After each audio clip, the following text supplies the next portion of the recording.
ফসলের জাকাত উশর গুরুত্বপূর্ণ ফরজ। ফসলের জাকাত উশর গরিবের পাওনা হক। এটি আদায় করা ফরজ ইবাদত।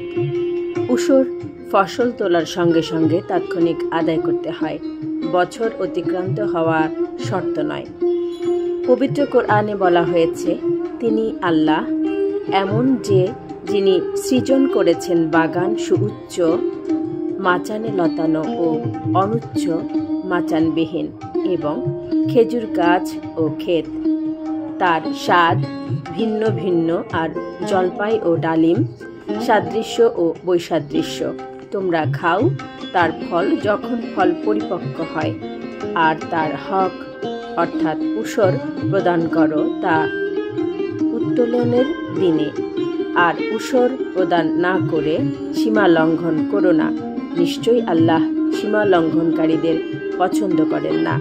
সূরা আনআম আয়াত 141। রাসূলুল্লাহ সাল্লাল্লাহু আলাইহি ওয়াসাল্লাম বলেছেন, প্রত্যেক জিনিসের জাকাত আছে। শরীরের জাকাত হলো রোজা। ইবনে মাজাহ 1745। ভূমিতে উৎপাদিত শস্য তথা ফল ফসলের জাকাত রয়েছে। উশর মানে হলো 1/10।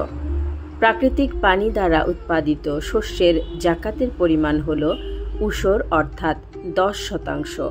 সেচের পানি দ্বারা উৎপাদিত শস্যের জাকাতের পরিমাণ নিসফ উশর অর্থাৎ 5%।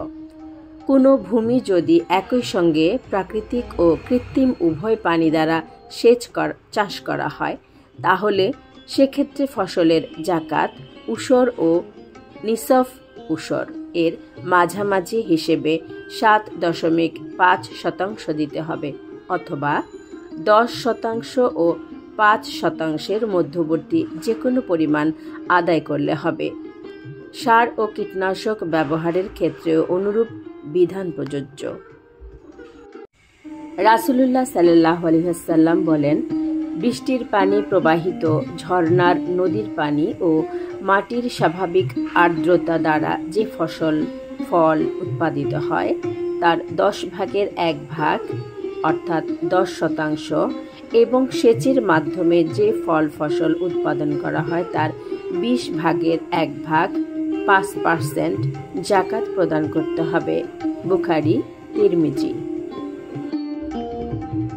প্রাকৃতিক উপায়ে আহরিত মধু ও সনাতন পদ্ধতিতে উৎপাদিত লবণের উশর 10% এবং আধুনিক পদ্ধতিতে চাষ করা মধু ও বৈজ্ঞানিক পদ্ধতিতে উৎপাদন করা লবণ নিসফ উশর 5% প্রদান করতে হয়।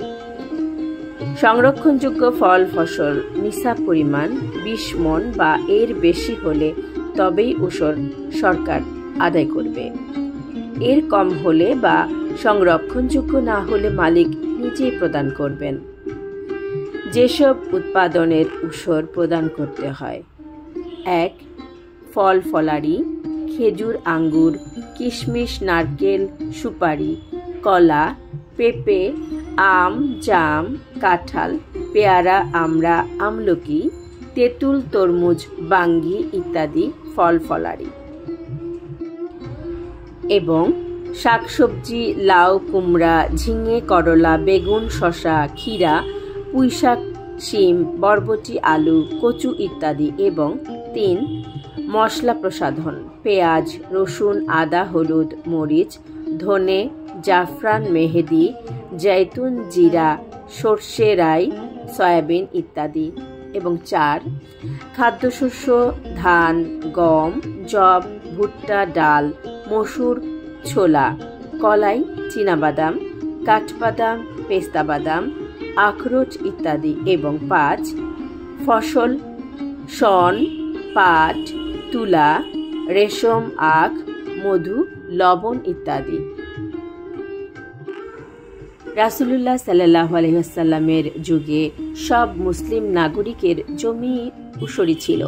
খলিফা হযরত ওমর রাদিয়াল্লাহু আনহু শুধু যুদ্ধ বিজিত ভূমিতে খারাজ বা কর আরোপ করেন।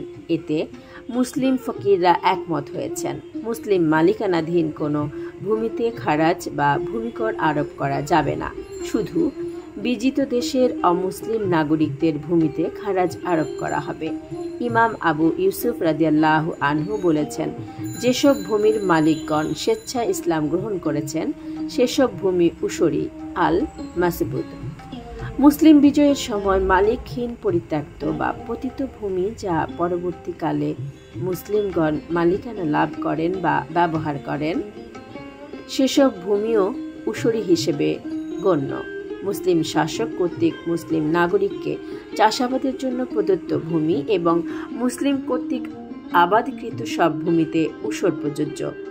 সে অনুযায়ী বাংলাদেশের সব ফসলি ভূমি উসরি, তাই এইসব ভূমির উৎপাদনেরও উসর প্রদান করা জরুরি।